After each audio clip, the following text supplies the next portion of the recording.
What is up, guys, and welcome back to our Make the EU Great Again Fantasy Draft Franchise Mode series.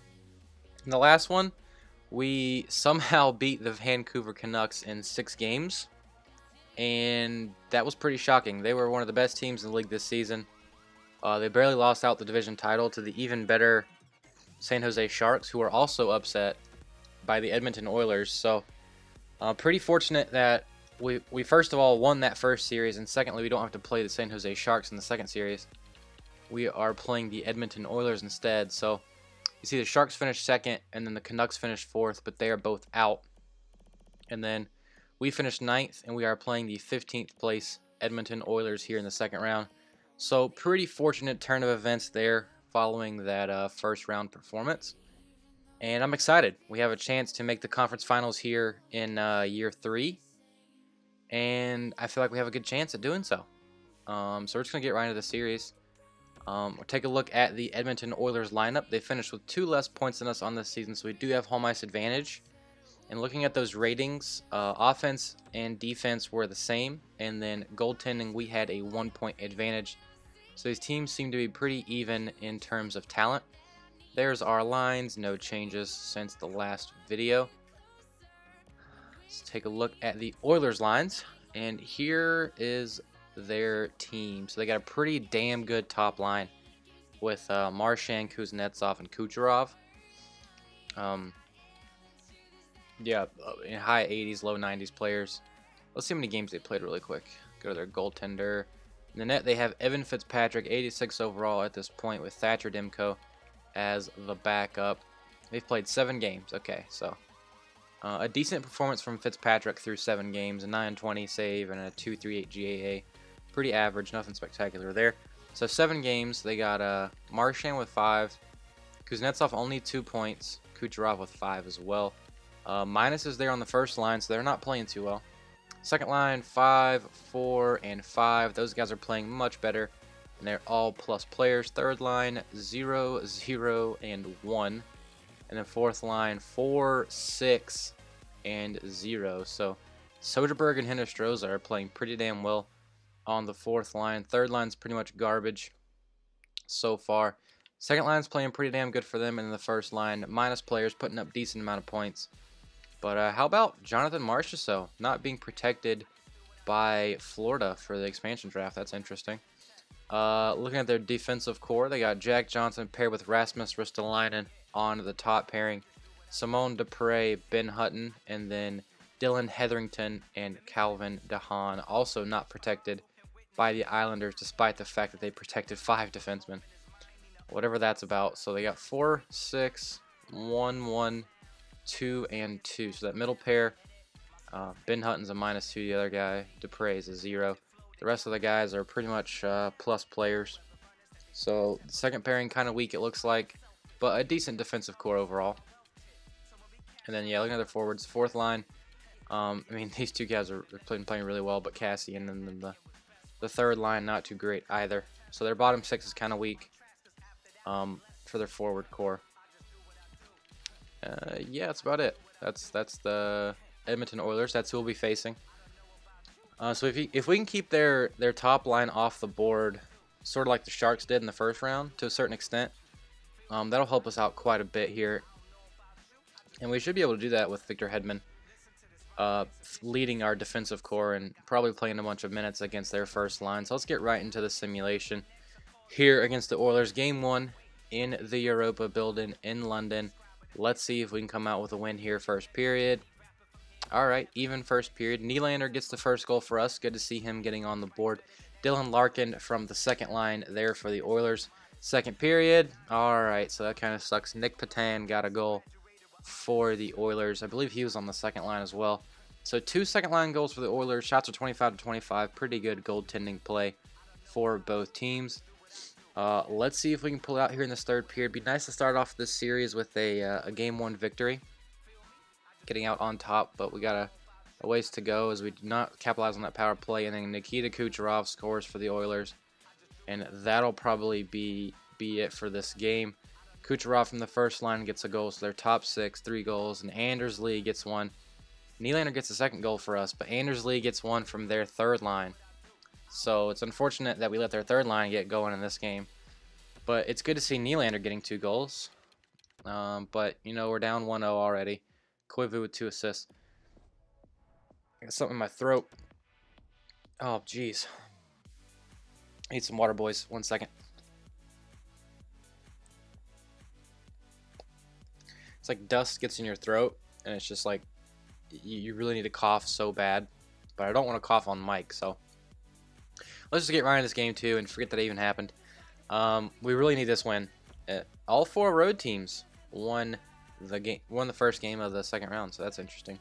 But we really need this game to get somewhat of a, I don't even know what I'm trying to say, but to not go to Edmonton down 0-2. We really need that bad. So let's see if we can get that going here, and we do. There we go. So Hampus Lindholm gets a goal, and so does Winberg, but they get a goal from Cody Eakin, who I believe was on their third line. So another third line goal for the Oilers. They are getting going here in the second round, but we do have a lead, so nothing too concerning quite yet. And so yeah, they tied it up, and they're severely out shooting us in this period. They have shot us by 8, I think. Shots are 29-20, so Robin Lehner's not playing too bad, but we need to get our offense going. We need to score early here in this third period. That'd be great, but we're already a quarter of the way, and we're not getting too many shots on net. Dylan Larkin scores again for the Oilers. Son of a bitch. Nylander scores. All right, Alex Nylander with 3 goals so far in this series. Ties it back up. We're still in this game, boys. Getting outshot by double digits, though, is not good. It's not what I want to see. So it looks like we might be headed to overtime, and we are. Okay. Getting outshot by 12. Dylan Larkin continues his just absolute tear in these first 2 games. Their second line has scored like 5 goals already, but Nylander scored 3. So let's see if we can pull out this overtime win. Shots are 39-27, so Robin Lehner's really keeping us in this game, but we just need to get some more offense here in overtime. Let's see if our boys can do it. I mean, this is there we go. Oli Olivi. So I'd say this is a game that we really need bad. So we won 4-3. Oli Olivi scores in overtime. Not the guy I would expect to get an overtime winner whatsoever, but we did outshoot them quite heavily in that overtime. Let's just see what that looked like. Yeah, 4-1 in shots, or 5-1 if you include the goal. So good play there by the London Golden Knights there in that game. I just said there like 3 times, whatever. Winberg, Larkin, and Dano are your 3 stars. Let's head right into game 3. The first game in Edmonton, they have taken home ice advantage from us, but we're not in too big of a hole yet. I mean, these teams are pretty even, so it could go either way pretty much every single game. In the Eastern Conference, both the road teams have taken a 2-0 series lead. That's crazy. It seems like sometimes that the simulation will do that. Like all the road teams will win, or they'll all go up 1-0 and then 2-0 or something. And it just makes you think, like, does anything I do like have any effect, or has like the simulation already determined what it's gonna do? I don't know. First period, as I take off my conspiracy theory hat, Cody Eakin and Kuznetsov get the Oilers on the board, and Mikko Koivu gets one for us. So not the best play by Lehner there in the first period. We are out shooting them though, so that's a good sign. Second period, Nino Niederreiter gets a goal, and we have tied it up here, headed into the third period. Shots are 24-16, so another game where, oh, he had power play there, but could not score. Niederreiter scores, though, from the right face-off circle, as I conveniently just completely move on from what I was trying to say earlier, because I was not getting to a point. We are heavily out shooting them here in this third period, and... son of a bitch. Nick Patan ties it up with 2 minutes left. I was about to say, and it looks like we might be headed to a game 4. But Nick Patan scores. The Oilers send it to overtime. We're out shooting them by 14. So if we can just keep that up here in this overtime, we should be in decent shape. This is a pretty son of a bitch. Son of a bitch. Dylan Larkin scores again for the Oilers as they win 4-3. We outshot them 40-30. So Lehner did not play too well that game, but Evan Fitzpatrick did. Larkin, Niederreiter, and Patan. Larkin has had just a crazy series so far. Like, I mean, he's just tearing us up in these first 3 games. He's probably got at least 8 points in 3 games. That's just ridiculous. As the Islanders are up 3-0 on the Rangers, despite being the lower seed. Every lower seed is winning their series.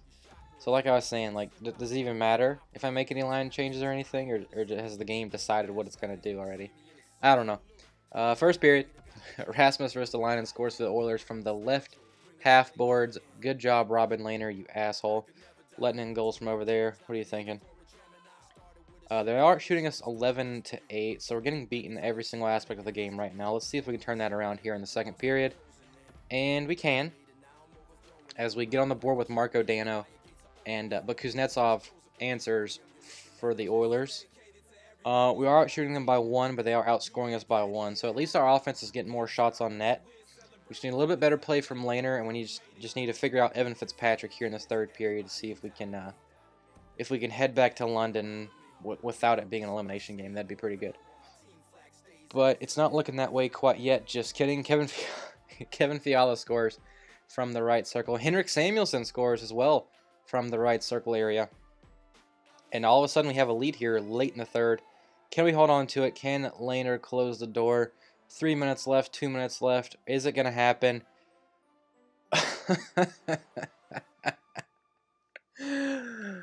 Oh my God. No, it's not going to happen. Because Nick Petan's going to score 25 seconds left. And Robin Lehner's going to be an asshole once again. From the right face-off circle, the right dot, Petan scores with 25 seconds left to send it into overtime. Oh, third overtime game of the series. That's just so frustrating. Twice we've had a lead in the last 2.5 minutes, and they've sent it to overtime. The other game they won. Let's see if we can win this one, though. That'd be nice. Power play for us. There we go. Kevin Fiala scores. So, at least we won that game. We almost blew it again, but we came out with the win. So we're headed back to London with a 2-2 series. We've taken home ice back from the Oilers. We outshot them by 3, outscored them by 1. So Fitzpatrick still had another pretty good game for the Oilers, but he could not quite get it done. Fiala, Winberg, and Dano were your 3 stars. Winberg and Dano have been playing pretty well. I'll give them that. Fiala showed up that game for sure. A name I have not seen yet is Daniel Sedin. What the hell is he doing? So 2-2. Oh my lord! All the away teams have dominating series lead except for our series. That is weird. That is weird. Daniel Sedin, what's up, buddy? How you doing? Are you here? 7 points. That's not too bad. How many games we played so far? The first one was 6. We played 10. 6 and 4 is 10. Yeah. Oh my God, Lehner's been bad. A 900 save and a 309 goals against, and we're still somehow winning some games. That is pretty crazy.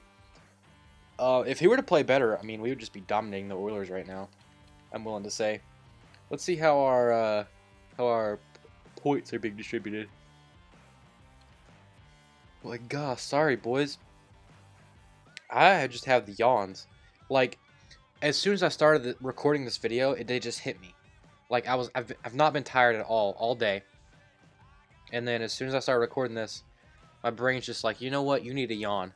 And you're going to yawn like 10 times in a row within 15 minutes. I don't know. So 10 points for Niederreiter, point a game player. That's really good to see. I mean, even if we threw him down on the second line last season. No, I haven't. I think that's what happened. Or earlier this season. I don't remember. But he's a point a game player so far in the playoffs. That is fantastic. 10 points and a +5. Draisaitl with 12 points and a +5. And then Laine with 13 points and a +7. I don't think he scored this series either. So all 6 of those goals were in the first series. My goodness. Second line, Danielson with 7. Mikko Koivu with 11 and a +5. Alex Nylander with 7 and a +1. So all of his production has pretty much been in this series against the Oilers. Third line, Fiala with 8 points and a +5. Winberg with 9 points and a +4. Dano with 8 points and a +6. Oh my God. Fourth line, Kempe, 3 points -3, 3 points -4, and 5 points -1. So we're getting just a shit ton of offensive production throughout our lines. Like, our top 3 lines are playing out of their goddamn minds. And then just Lehner's blowing it on the back end. So Hedman 6 points +6. Levy 1 goal +7. Lindholm 4 +3. Polka 2 +4. Larson 0 and 0. And Toby Enstrom 2 points and a 0 ±. So, I mean, maybe we're just getting beat on the penalty kill because we had like one player, or our fourth line were minus guys, and then no one else was a minus. So maybe our penalty kill's bad. I'm gonna go check out the playoff team stats to see if that's the case. Because I mean, if you look at our offense, we should just be dominating so far, but that is not quite the case. Figure out what the problem is. London Golden Knights, we're down here. Okay, 4 goals for per game. That's what I'm talking about. That's just an insane offense. That is the highest in the league so far in the playoffs. My goodness. But goals against 3.2. That's gonna be up there for some of the worst. Yeah, like 6th or 7th worst, and only 2 of those. One team that was worse than us in goals against is still alive. That's the Blackhawks. They're actually a minus goal differential. Okay, so our power play is 8%. Holy shit. Our penalty kill's 90. So, I don't really know what the problem is. Maybe we could try to improve our power play a little bit. But we're 2-3 at home, 4-1 on the road. Yeah, that first series, we only one home team won a game, and it was us in game 5. No, we'd be on the road in game 5. It was us in game 6. It was the first home team to win a game in that series. So let's see if we can mess with our power play a little bit. At 8%, that is just not going to get it done. You don't win a Stanley Cup with an 8% power play in the playoffs. So we're going to move Niederreiter up because just keep that top line together. They've been playing insane. Maybe that can make a big difference there. I got so many left-handed players. Holy shit. This whole second unit is all left-handed guys. Do you have anybody else that we can throw in the power play? Is Fiala on there? Fiala, Winberg, Dano. Oh, Fiala's not on the power play. Why is he not on the power play? 8 points. Let's see. I mean, Daniel Sedin and Alex Nylander have the lowest point totals of our top 9. So maybe we should throw Fiala in there instead of Daniel Sedin. Maybe. He does have a better shot than Daniel at this point, but he has 4 less offensive awareness. As I'm trying to do that, yeah, he has 4 less offensive awareness, but he has the 4.5 star shot. But Daniel does have better poise. See, I don't know if poise matters in the simulations either, because like you would think it would matter when it comes to like clutch situations. Like players with higher poise would be better playoff performers. But at the same time, like I just don't know. I don't know if EA factors that in their simulation, because Daniel Sedin with an 85 poise only has 7 points, but Patrick Laine with an 85 poise has 13 points. I mean, I just don't know. I mean, you can even look at the guy on the same line as Daniel Sedin. Mikko Koivu, 85 poise, 11 points plus 5. Does it matter? I don't know. I do not know. Do these guys have low poise? The fourth line does have low poise, but I mean, I just don't know. I don't know. I have the slightest idea of if that matters or not. There's just so much in the simulation that you don't know if it matters.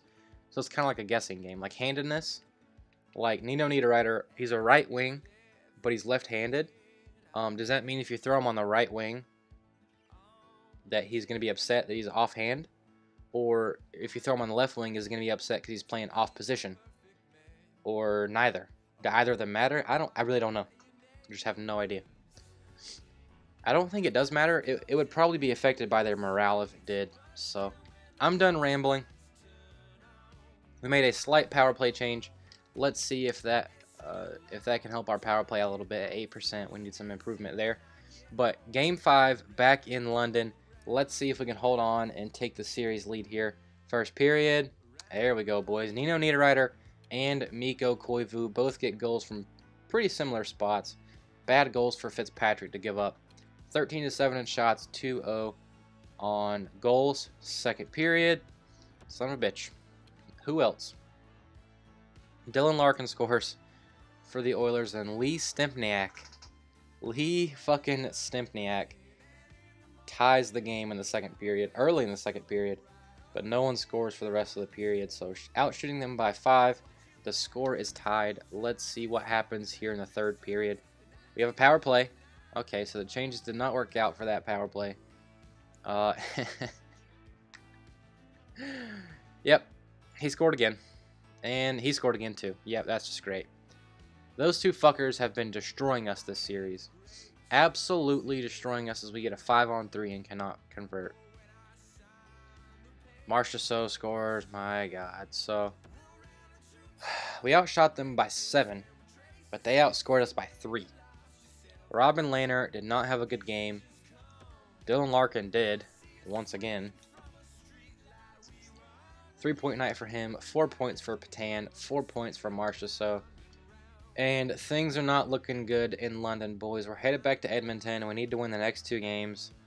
We need Dylan Larkin to just not be Dylan Larkin anymore. And the rest of the series have been completed, and Tucson has been eliminated. They got swept by the Condors. I think it's the Bakersfield Condors. Great. All right, Game 6. Our backs are against the wall. This is an elimination game. Let's see if we can at least send this series back to London first period. All right, Adrian Kempe scored for us 22 seconds in, but Marchand and Eakin scored before the period was up, so the Oilers have a lead headed into the second. And we have been doing a good job of keeping their first line off the board. Their line of Marchand, Kuznetsov, and Kucherov. This is like their second goal of the series, but Dylan Larkin and Nick Patan have been just destroying us. So their second line should really be their first line. Second period. Speak his name and he shall score. Nick Patan scores again for the Oilers. But Kevin Fiala scored first to tie the game up. Nick Patan to take the lead. We are out shooting them 24-18. So another case of poor goaltending for us and better goaltending for them. And Anders Lee scores. And that'll be it for this season, boys. We have lost here in the second round of the Year 3 playoffs to the Edmonton Oilers. To the fighting Dylan Larkins and Nick Patans. They just destroyed us here. We'll be back next season with a vengeance, though. We'll be back with an eye on the Oilers. An eye on destroying them. 4-2 loss in Game 6. And the Oilers win in 6. Fitzpatrick was the first start. The Oilers, the Golden Knights and the Roadrunners eliminated in the same day, I believe. That's unfortunate. But at least we lasted longer than the other home teams that were still alive. All 4 lower seeds won, so fuck you, EA. That doesn't make any sense at all. Let's take a look at our no. Yeah. We'll look at Dylan Larkin's stats so far in the playoffs. Real quick. Let's see how bad it is. Only 14 points for Larkin. So, but I'm pretty sure all 8 of those goals were in our series. But Patan, Marchessault, Larkin, all point-a-game players. Look at those. Oh man, I got the burps too. The burps and the yawns. Jesus. All those players, look at those pluses. They average +7. That is annoying. And then Fitzpatrick,